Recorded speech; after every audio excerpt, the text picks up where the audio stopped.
आज का जो दिवस है वो लोभ मुक्ति का दिन है। हमने प्रथम दिन बात करी थी जड़ता की, दूसरे दिन हमने बात करी काम की, तीसरे दिन हमने बात करी स्कंद माता के लिए क्रोध की, क्रोध मुक्ति, चौथा दिन जो है वो मोह मुक्ति कुष्मांडा के लिए, कल जो दिन था माँ स्कंद माता का वो भय मुक्ति, और आज का जो दिन है वो है लोभ मुक्ति का।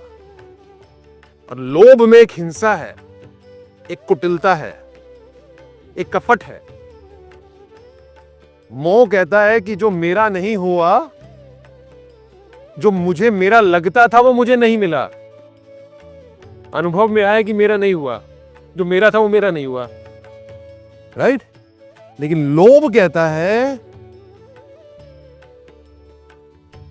जो मेरा नहीं है वो मेरा कैसे हो।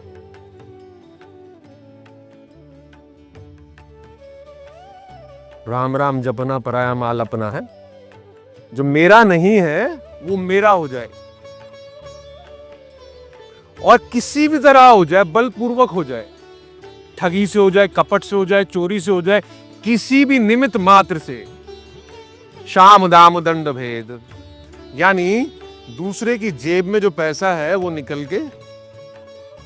मुझे याद है हर्षद मेहता का एक इंटरव्यू, हर्षद मेहता तो याद है ना आप लोगों को, तो मुझे याद है मैं टीवी पे देख रहा था, उसका इंटरव्यू लाइव आ रहा था, और एक पत्रकार ने उससे पूछा, जो इंटरव्यू लेने वाले थे उसने पूछा हर्षद मेहता से कि जी आपने इतनी तेज गति से इतना पैसा कैसे कमाया। तो मुझे आज तक याद आता है, मैं भूला नहीं उस बात को आज तक। उसने जो उत्तर दिया वो बड़ा, मैं बिल्कुल विस्मित होकर रह गया। उसने कहा जी अच्छा लाओ आप, ये रहे 50, उसने जेब से 50 रुपए का नोट निकाला, उस समय की बात है, 50 रुपए, उस समय भी 50 रुपए का नोट निकाला अपनी जेब से और कहा जी ये 50 रुपए में मैं निवेश करता हूं, अब मैं आपको बुलाता हूं कि आप भी इसमें निवेश करिए। 50 मैंने लगाए, 50 आपने लगाए, भाई साहब ये कितने हो गए? तो ये हम, उसने भी उत्तर दिया जो इंटरव्यू लेता है, ये तो 100 हो गए। कहने लगा जी ये 100 अब ये मेरी जेब में चले गए। इसको कहते हैं धंधा। तो जोर जोर से वो हंसने लगा जो इंटरव्यू ले रहा था। आप लोग भी बाय द वे हंस सकते हो इसमें, you are free to laugh, okay. इसको बोलते हैं लोभ, इसको बोलते हैं लोभ, कि जो मेरा नहीं है वो मेरा हो जाए।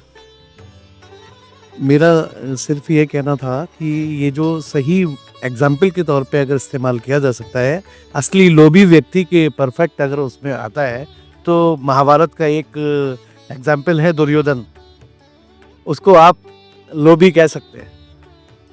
देखो हम लोग ना लास्ट सेंटर में कार्य करते हैं। हाँ, आपने बहुत अच्छा बिंदु उठाया है, और लास्ट सेंटर में हम लोग जब साधना करते हैं, ये जितने आपको वॉलंटियर्स घूम रहे हैं ना, ये सब साधक है, साधक है। और ये साधना क्या करते हैं? साधना क्या है? ये लोग साधना ये करते हैं कि सारे असुर और सारे सुर, सारे दानव और सारे देव हमारे ही भीतर हैं, हमारे ही भीतर है। बिल्कुल ठीक बात। तो जब आप दुर्योधन को देखते हैं तो आप अगर इस प्रकार देखेंगे कि दुर्योधन मेरे भीतर है, तो आप भी, तो आप अपने लोभ पे काम कर पाएंगे।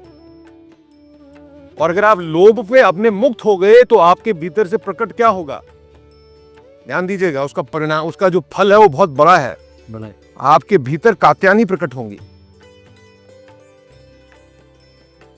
लेकिन अगर आप अपने लोभ को बनाए रखे और दुर्योधन पे मरते चले तो मुक्त नहीं हो पाएंगे। Right? So the point is this, what is point? Point is this कि लोभ जो है वो हम सबके भीतर है, हम दूसरे पे डालें उससे कोई उपयुक्त नहीं होने वाला। लेकिन अगर मैंने अपने भीतर का लोभ खोज लिया तो काम हो गया। राइट? तो मेरे भीतर जो शक्ति है वो जागृत हो सकती है, मेरे भीतर का बल, मेरे भीतर का अध्यात्म जो है वो प्रकट हो सकता है अपनी सार्वभौमिकता में।